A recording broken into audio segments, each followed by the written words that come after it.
When you walk into this museum, your first impression is like, oh my gosh. Jill Parham was one of those collectors that understood the passion of buying a motorcycle. This auction is going to be a very, very rare opportunity to acquire some first-class motorcycles and all the memorabilia that goes with.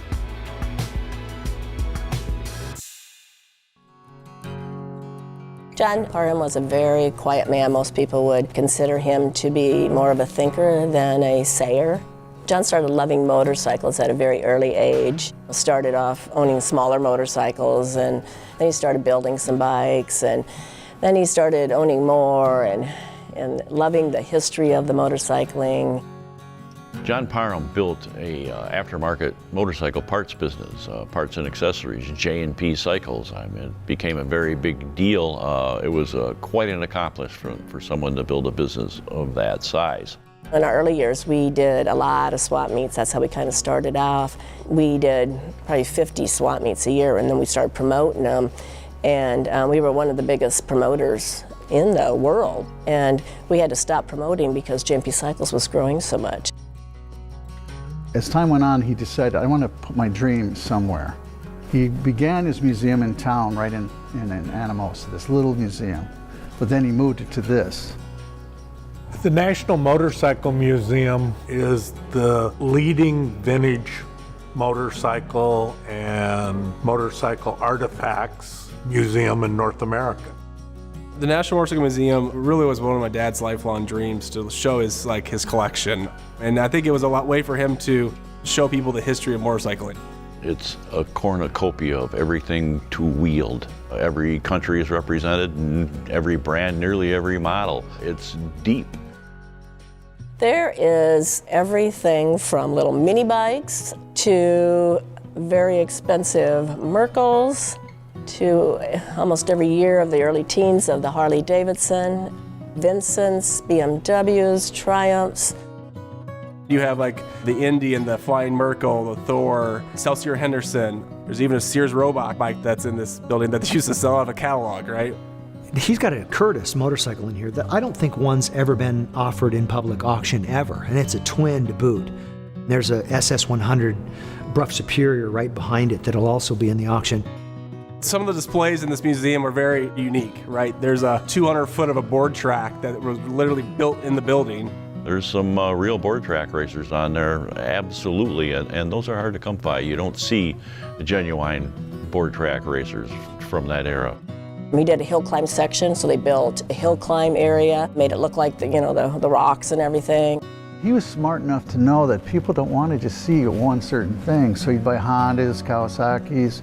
He wanted to have a motorcycle where people could come in and say, I rode that when I was such and such age. That was my first bike. He wanted all aspects of all the motorcycle world. Anytime you talk about motorcycles, you can't get away from Hollywood. When you see Captain America motorcycle from the movie Easy Rider, I mean, it instantly captures you because it's so iconic, you know, whether it's a replica or not. When you see a motorcycle that belonged to Steve McQueen, you know, I mean, it speaks to a lot of people. He was the king of cool.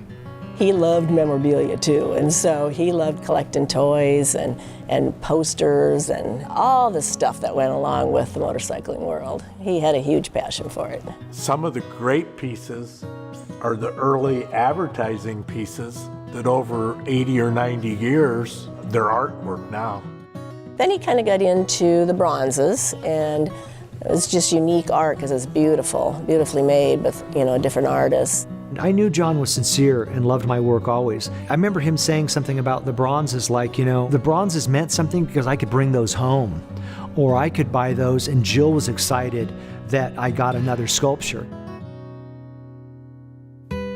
When this collection is auctioned off, it's going to be on site here. We will have an auction arena set up outside. We're going to leave all the motorcycles and all the memorabilia in the museum as it's displayed. It allows people to actually walk around and see what it was together. I would say a decent portion of them have never been here, right? And while they're gonna come for the auction, they're still gonna get to experience what it was as a group.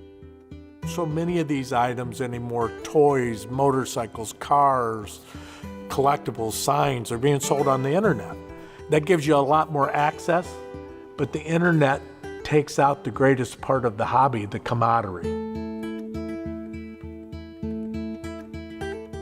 It'll be emotional for me to see some of these go out the door, but in my heart, I'm 100% good with what's happening.